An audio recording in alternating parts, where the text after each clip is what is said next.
A significant announcement was made in Port Colborne this week.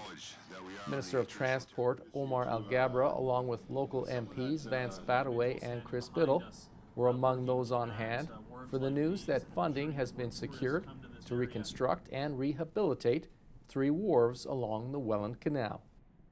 And I'm pleased to share that our government is investing more than $22 million to revitalize Niagara's supply chain.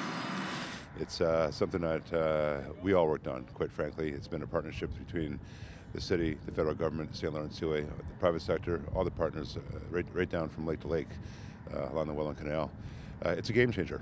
It's bringing the world not only to the city of Port Colborne, but to the Niagara region, not only in terms of industry and the economic side of the Welland Canal, with respect to the businesses and those that are working on in those businesses, but equally as important is the tourism industry. With the cruise ships coming in and now being able to dock at a formalized staging area, the first of its kind in the Great Lakes is again a game changer.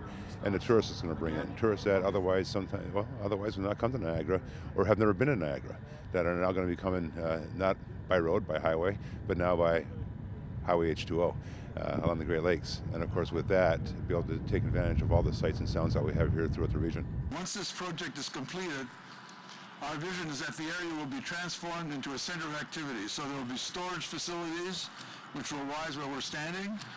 There are going to be cruise ships pulling up alongside the new wharf.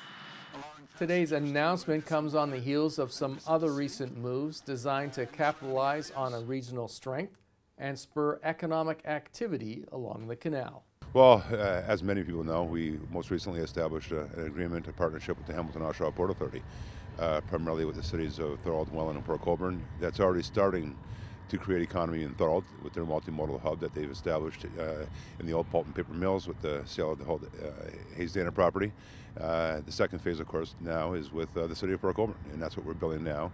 And that's going to add economy to the Niagara Ports trade corridor, again, taking full advantage of the infrastructure that we have here, the Welland Canal, but also with the different trade agreements that we've ratified throughout the last 4 to 5 years, particularly with CETA, where a lot of the trade, much of the trade is going to be coming, whether it be through to Canada or the U.S., will be coming through the Welland Canal.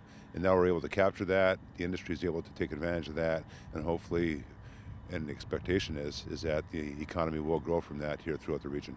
What are your expectations here over the months ahead? How soon before we see some activity on this site? Well, first off, we're looking at engineering designs. With that, and following that, we'll go into a tendering process. And then, of course, we expect to get into the ground, if not late 23, into 24. In Niagara, you're watching The Source on your TV.